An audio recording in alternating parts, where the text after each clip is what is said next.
Some viewers may find the following video disturbing. Viewer discretion is advised. Hey everyone, welcome back to Board Games Unlocked, and today I'm doing a discussion over Fit to Print. Fit to Print is the newest game by Flat Out Games, and if you're not familiar with them, they've done excellent games such as Calico and Cascadia and Verdant. All three are kind of like, not gateway games, I'd say probably the next step after that of kind of like spatial puzzle games where you have a limited area that you're trying to basically be as efficient as possible and get the most points. Each of their games are essentially like that. And Fit to Print is yet another one of those, but it's actually like real time. This is the first one that actually utilizes a timer for each round. And how does this one compare to all of those other ones, which to my knowledge everyone seems to love, that I can tell anyway? And it's really good. It's a very, very good one. And what's interesting about that is I was originally kind of skeptical whenever I had like initially read the rules, because I was like, man, this feels like it's gonna be so basic and so like kind of obvious on what needs to be done. But you quickly find out at how difficult it is to actually kind of fit everything on your page.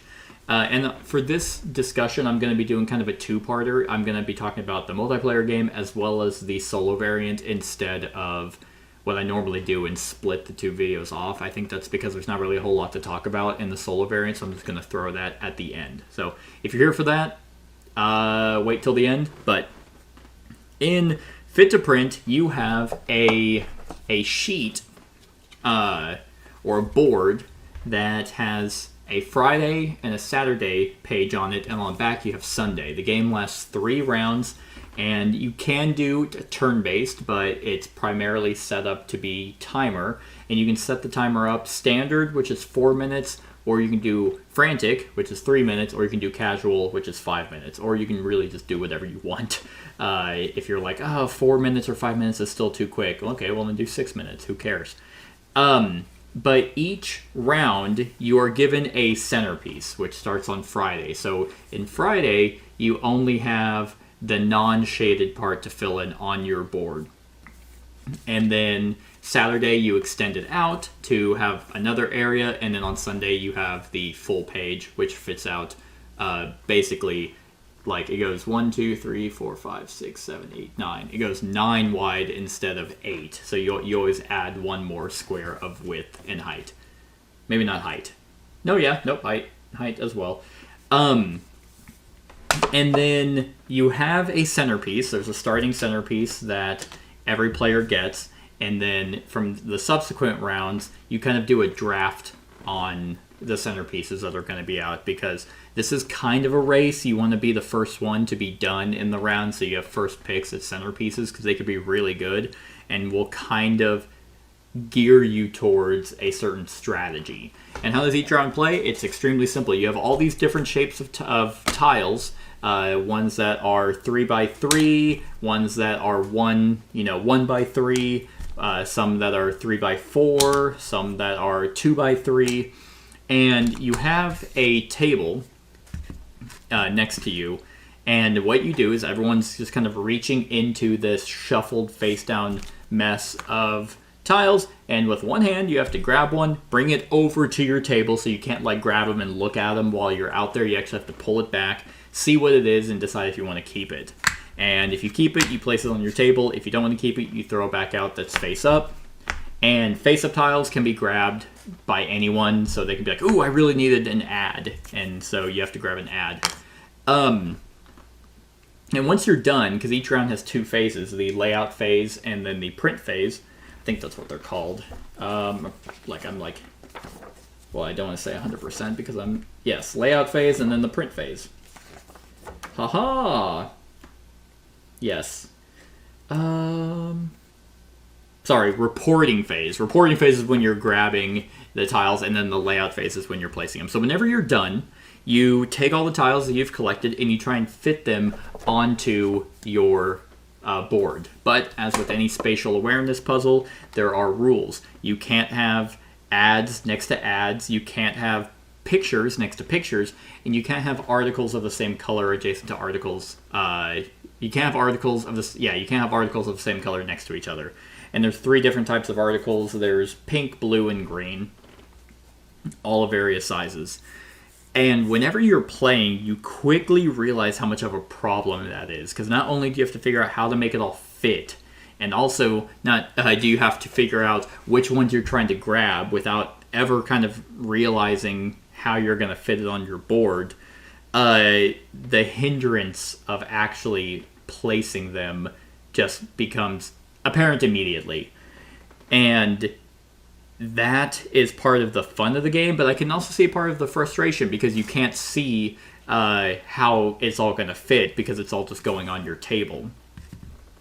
And then, and after you're done, whenever you're done kind of laying it out and to the best of your ability, you yell print, and that's whenever you grab, there are these tokens, you grab the lowest numbered one. So if you're the first one to yell print, you're going to have first dibs on the centerpieces for rounds 2 and 3.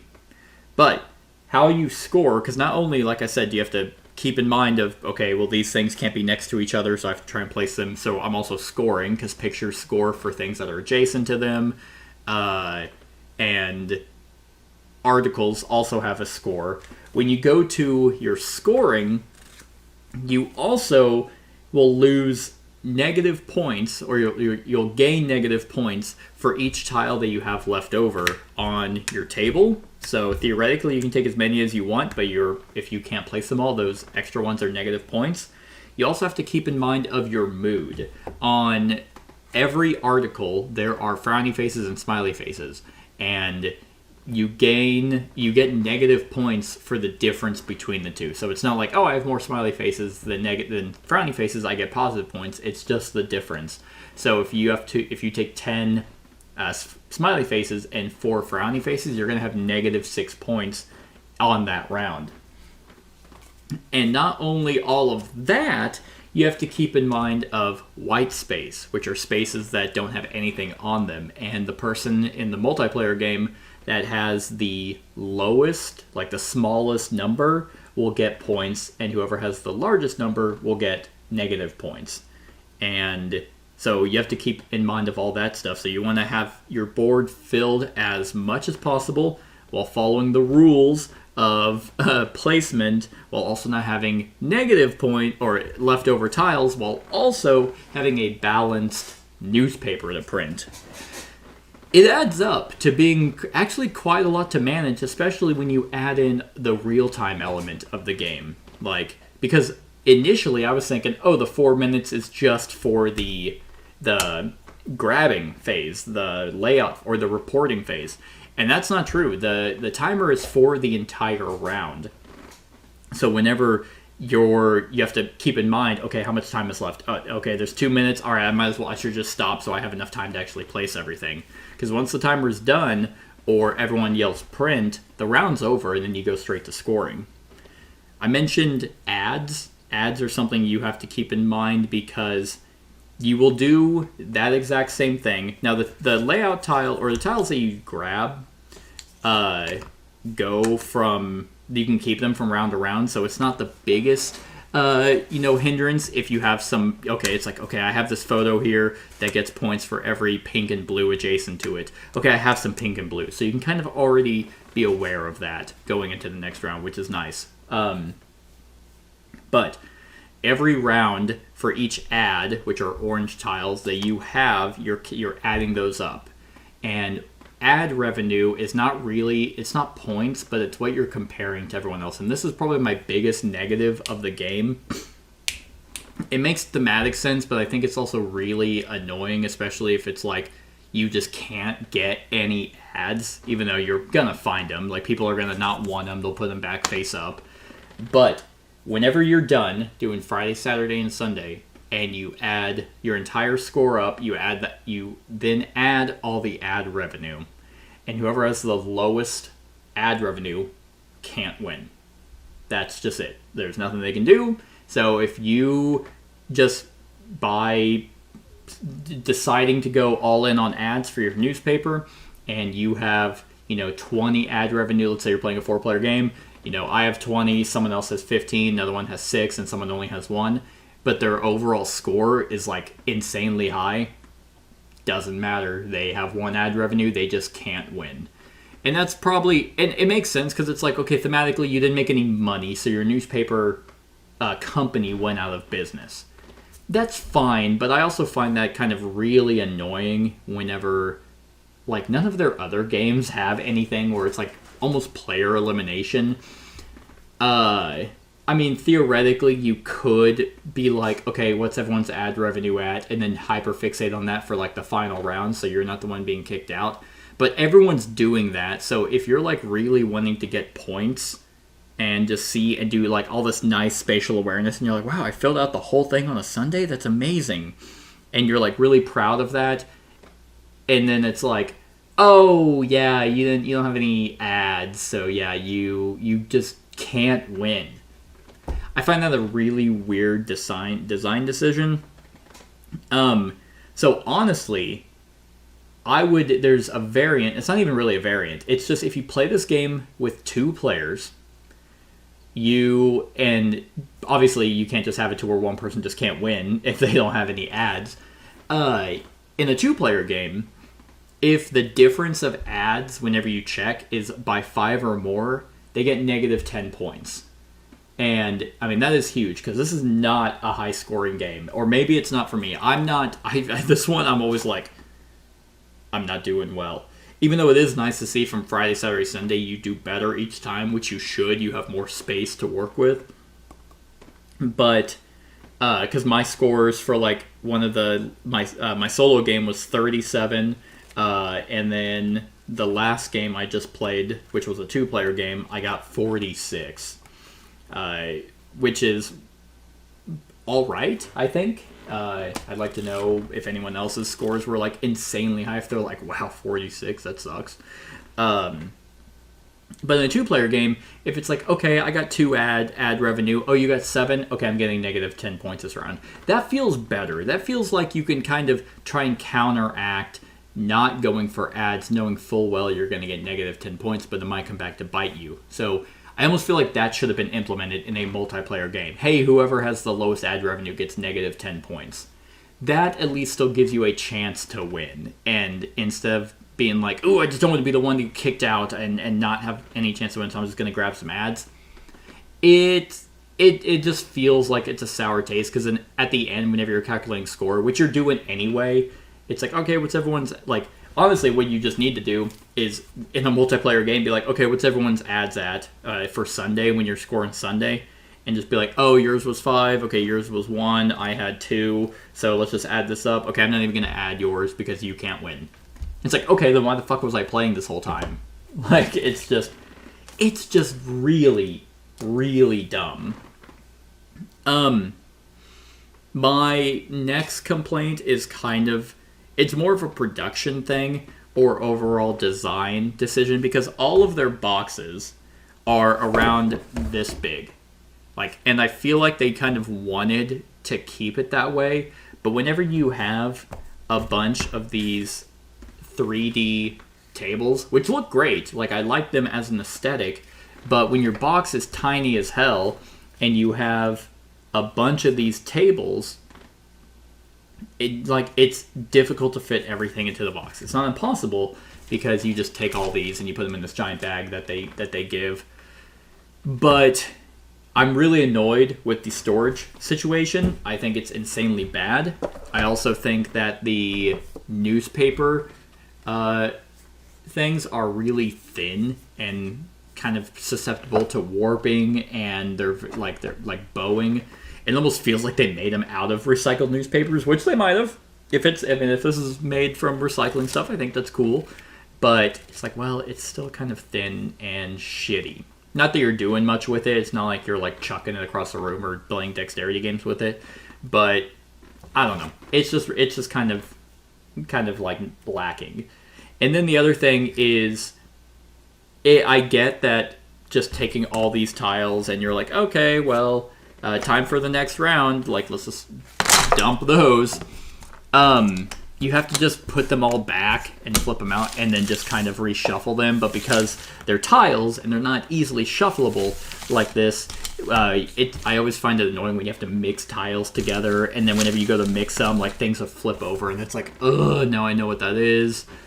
Like, it becomes more of a table hog. Like, I guess you could just kind of pick them up and toss them, but if you're, or adding up to a pile, but the thing is you're having to actively search for very specific tiles.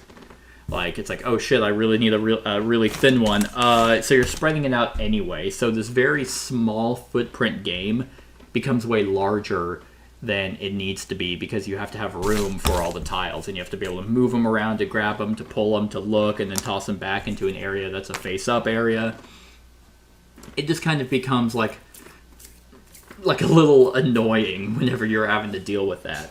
On top of just setup, which setup is relatively simple, but you have to take the bag and dump it out, then flip everything over, then shuffle it, and be like, oh, they flipped up whenever I was shuffling them. Oh, I gotta grab them, and I gotta shuffle them down again, and then it almost feels like there should have been a bag, but because you need to be able to see the specific tile size so you can hopefully mentally prepare yourself for what your placement needs are.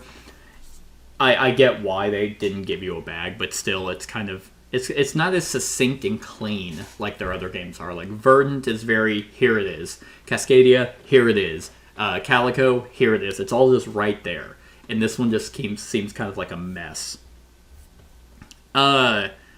Other than that, like the spatial puzzle, I really like. I like how it actually gets really crunchy. I like the real-time elements of it. I like the centerpieces. They're double-sided, that with different ways to score. I like the race element. Like, I do enjoy this. I like the theme. I like that each tile actually has, like, each article, I should say, is unique. Like, all the headlines, like, well, this one just says war. This one says mouse sniffs out arson suspect. I wouldn't necessarily say they're funny. You'd think this game would be kind of like silly and campy. No, I mean, unless you think war is hilarious. This one is service beetles change lives. This one's just a picture. The picture is really nice. It's Ian O'Toole art, so you know it's just gonna be good. And hell, even kind of what they're about, like the photos, what the things that they want next to them just kind of makes sense for what the photo is. When you do fill out your newspaper and it looks like really clean and stuff, that's always nice. I love games where it's like, look what I made. The ads, like, it all aesthetically looks really nice. And the complaints I have, besides the ad revenue being like, nope, you just can't win, sorry, you suck. The other stuff is just kind of minor complaints. Like, it's part of the game, I guess. And yeah, like the centerpieces do have some wiggle room, although they have to stay on that. There's a star on the board, so each centerpiece can move around, but it has to at least cover the star. Their abilities can be really clutch. Like, one of them is that I just had was it's an ad revenue for every ad that's above the centerfold, and the centerfold has like this shaded area in the middle, basically where it folds. As long as it's up in the top half, it's like, hey, you get more ads, so you don't have to go out and grab as many big ones. You can just get a lot of tiny ones, and they essentially double themselves. Then you have another variant that adds kind of, what do they call it? They called it breaking news. This is breaking news. That kind of are events for each day. So you have a Friday, Saturday, and Sunday breaking news deck, and on each of those days, you flip over one of them, and it now gives everyone kind of a rule they have to follow. So this is something you add after you've played it a few times, or you can just throw it in, who cares. But this is advertorials are the future. So Friday's memo is ads must be adjacent to articles. They have things like tone down the current affairs. Blue articles may not be placed above the fold. So that's for Friday. Saturday has don't isolate the ads. Ads may not be adjacent to white space, so you have to cover up the ads. They have players must keep every purple article they flip. And Sunday is the top white space bonus is increased to 7 points, meaning if you have the least amount of white space, you actually get 7 points. Sundays is the white space bonus is reversed, so you actually, this is called flip the script. You don't have, like you want to have the most empty spots. This is really cool. This adds a lot of variety to the game. If the game was kind of just this, I think it would get kind of stale after a while, but those really make it, oh shit, I can't put things above the fold, so then you really are like, what did I keep? How am I going to maximize that? There's also the player aids. On the back of them have special abilities. There's 6 of these. So if you have the Fox, which is this guy, if you have Swiper, 2 of your photos may be adjacent, so they give you like a breaking rule. This Fox is you receive no penalty for 1 unplaced tile per round. And these are just special abilities that are unique to you. There's not a lot of them, but like that is always appreciated, I think. So those are really cool. They do have a ton of other ways to play as well. They have newsroom mode. That is a team-based thing. I haven't played that. Family mode. It's just streamlined rules to make it a little bit, obviously, more family-friendly. Turn-based mode. Like I said, if you hate real-time, okay, just follow the turn-based. They have achievements you can go after, like scenarios and achievements. Where it's like, hey, score 60 plus points, score 80, and you can get those completed. They have scenarios that you can fill out. There's a lot of variety in this game. So, overall, on a scale of 1 to 10, and once I give my ranking for the multiplayer, I'll go ahead and talk about the solo variant a little bit. On a scale of 1 to 10, and how it compares to the other ones, like, I think, I'm still giving it an 8. Like, if it didn't have the breaking news stuff and it didn't have the player abilities, it'd probably be a 7. But with those, that just really, because I love these kinds of games. These kind of, not filler-esque games, because the game is also really short. Which is maybe their justification for having the ad thing, being like, okay, well, if each round is 4 minutes, if you're on standard, let's say you do hectic, that's 9 minutes. This game literally says it's, I think it says 15 to 30 minutes. Yeah, it's 100% that. So the game is super short. So if you didn't focus on the ads, then it's like, maybe it's not that big of a deal. I just kind of find it a little bit more, like, personal. But yeah, with all into consideration, I'm still giving Fit to Print an 8 out of 10. I enjoy it. In comparison to the other 3, Verdant, Calico, and Cascadia, I think I do like it less, just because, and I like real time, but all of those just really feel like more of a puzzle. Like, I really feel like I'm scratching my brain trying to make things work. It doesn't feel as random whenever you're looking for very specific things. Verdant is way more open and kind of easygoing. Cascadia has that really cool, like, pairing element of, like, okay, with that terrain and that type of animal, do I want to spend this to mix and match and kind of build out your terrain area? And then Calico has kind of like that, what do they call it? That pattern element, and trying to really fit those into the very specific type of pattern, so you can put cats on it, and those cats have special abilities.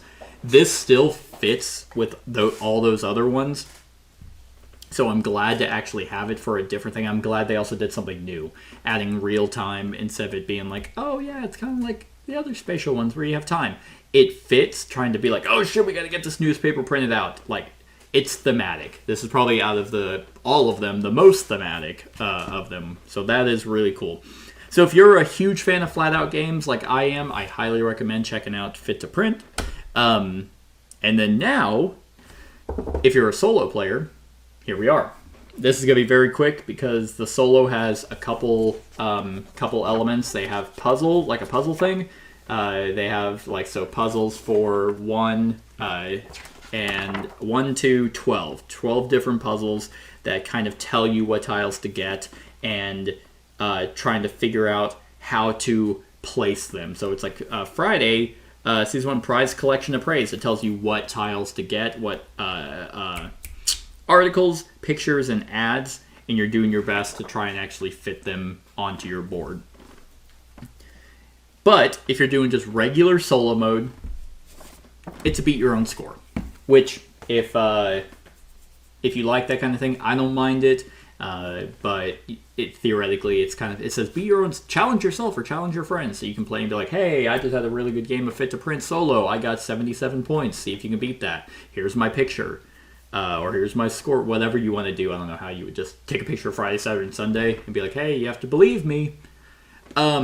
But the only thing that's really different between multiplayer and solitaire, besides that you're playing by yourself and crying, no one's there to judge you, you take out 5 of each size of tiles randomly.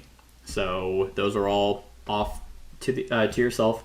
The white space is modified a little bit. Like, for example, if you have your largest white space is 0 to 1, you get 3 points. 2 to 3 is 2 points. 4 to 5 is 1 point. 6 to 7 is 0, and 8 or more is -1. And for the ad revenue, you have to have at least 12 ad revenue to win, or to score, I guess. Other than that, it's the exact same. So you grab a tile, look, decide if you want to keep it, do the Friday, Saturday, Sunday. Hell, you can even throw in the breaking news for yourself. It's okay. I would never play it again. Like, I have no interest in playing the solo ever, because I enjoy it's still real time.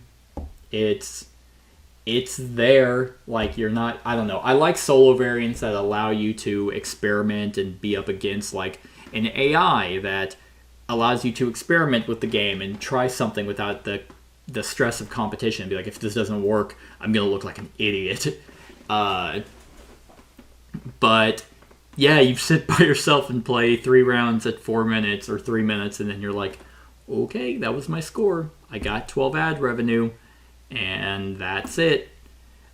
So if you're a solo player, I wouldn't get this at all. Like, not that it's bad. Like, it's the game. It's Fit to Print just by yourself with a little bit of a tweak of white space and the rule of having 12 ads, but it's not revolutionary. It's not like, ooh, now we actually put in a lot of effort of trying to make it seem like make an AI grab tiles or whatever it is.